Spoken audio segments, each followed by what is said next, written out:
You've got to be joking. Burgers. From women? Whispered one German prisoner, his voice trembling with disbelief as he stared at the scene before him. It was late summer, 1943. In the sprawling POW camp deep in Arkansas, one of the hundreds the US had begun operating that year, tired German soldiers in drab Wehrmacht uniforms stood shoulder to shoulder, mouths agape. Across a wooden serving table, two young American women in simple dresses offered trays bearing steaming hamburgers and golden fries. Nearby, the neat rows of barbed wire and wooden barracks loomed. The camp, like Camp Robinson or Camp Dermot, was remote yet orderly. POWs lived under the Geneva Convention-mandated conditions with barracks and recreational areas, and were even paid about 80 cents a day for their labor in kitchens, farms, or maintenance. Inside, the mess hall felt more like a community dining hall than a prison. The smell of grilled beef drifted through the air, mingling with murmurs of confusion. One prisoner, Hans, swallowed hard and looked at his friend. "Is this McDonald's?" His friend Dieter shook his head.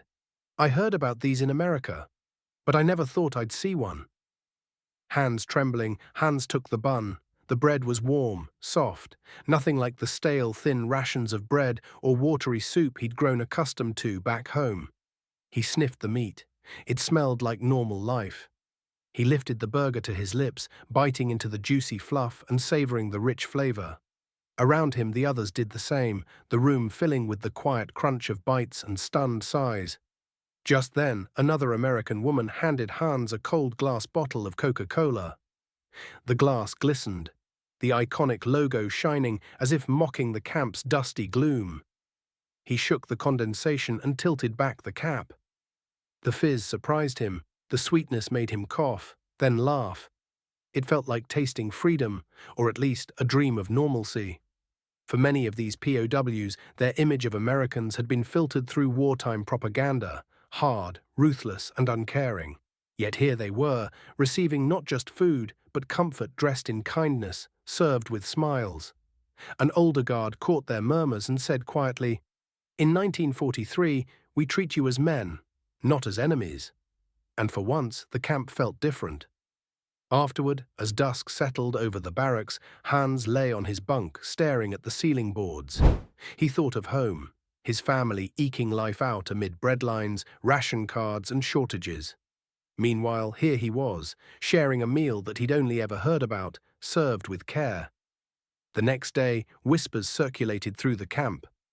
The word spread: hamburgers, Coca-Cola, women serving food. Hans penned in his journal, "Today I tasted America in a bun. Not war, not hate, just food." In reality, such scenes weren't just imagination. Many German POWs held in US camps reported unexpectedly humane treatment. Former POW Günter Graver, captured in Normandy in 1944 and sent to Fort Lewis, later recalled how, one afternoon, he stood in the camp shop choosing between ice cream and a Coca-Cola. He bought both, thinking, "Coke." Never before. He realized how lucky he was to be American captured and not under other powers.